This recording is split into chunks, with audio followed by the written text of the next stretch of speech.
As you can probably guess by having a look at the premise, Death Parade is a little bit hard to discuss without some teeny tiny spoilers.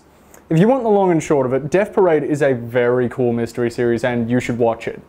But if you'd like a little bit more information, stick around. This is the Anime Show.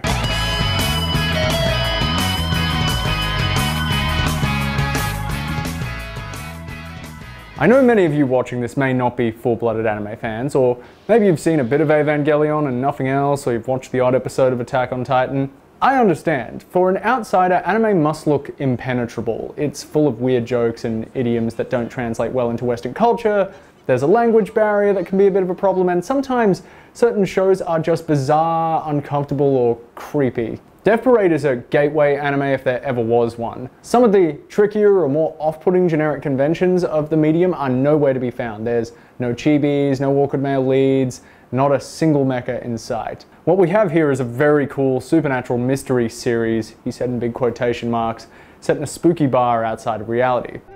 ゲームの内容はルーレットで決めていただきます。4つ。ゲームは命をかけて行っていただきます。ちょっと待ってくれ。5つ。そしてゲームが終わるまで当店から出ることはできません。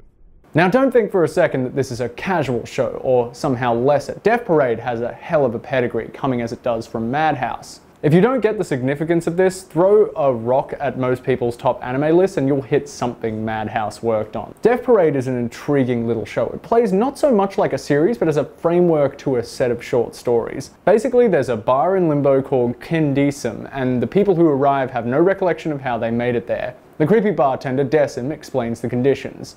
They cannot leave the bar until they complete one of the randomly selected games, and their lives are on the line. And so it goes. Each episode centers on a different and inventively ghoulish game. There's darts that cause pain in different body parts, an arcade fighting game that causes you to recall traumatic memories, Twister where each color represents fire, wind and ice and which one you get exposed to. At the emotional core of each episode is the poor, terrified individuals who must endure these strange games as they realize what led them to the bar. And with their lives on the line, a person's true self starts to come through. The first episode of Death Parade does a neat job of setting everything up and is a thrilling ride from start to finish as a happily married couple are subjected to a very illuminating game of darts. As you might be able to guess, each episode features two new unfortunate souls playing the diabolical games, so recurring characters come in the form of the staff of Kendisum, who may or may not be entirely human. Our main protagonist is a mysterious girl named Honor, who is seemingly being trained to work alongside Decim to judge the unlucky players.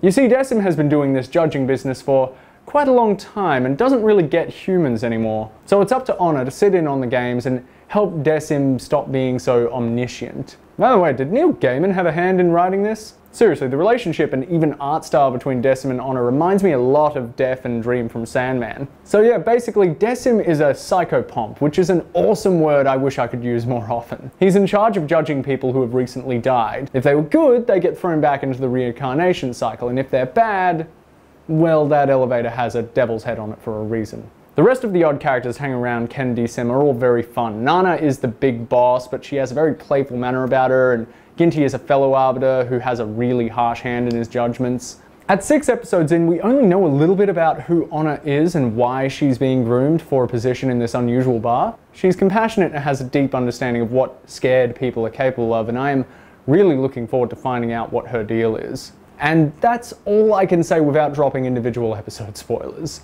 This is a mystery series, which makes it really hard to discuss, but take my word for it, Death Parade is thrilling to watch. I especially love that each episode is its own little vignette. We see that good people can do horrible things, that bad people have touches of humanity, and trying to figure out who's who will wind you right up. It's about 6 episodes in, and so far I am absolutely loving the tension, as well as learning more about how the spooky old bar works. Death Parade is in a similar category of anime as Cowboy Bebop and Trigun. It's not only a good anime, it's just a good show and it's well worth a look. Thank you for watching, and it looks like we're finally, partially, through the 2015 anime season. Anyway, tune in next week to this lazily named production for a catch-all catch-up on how our favourite and not so favourite 2015 anime are going. Did Assassination Classroom suddenly get bad? It really hasn't, it's just as good. Did Iska get good and stop being so rapey? I haven't actually watched Iska since I reviewed it and I'm really not looking forward to it. Tune in next week for the next episode of the anime show.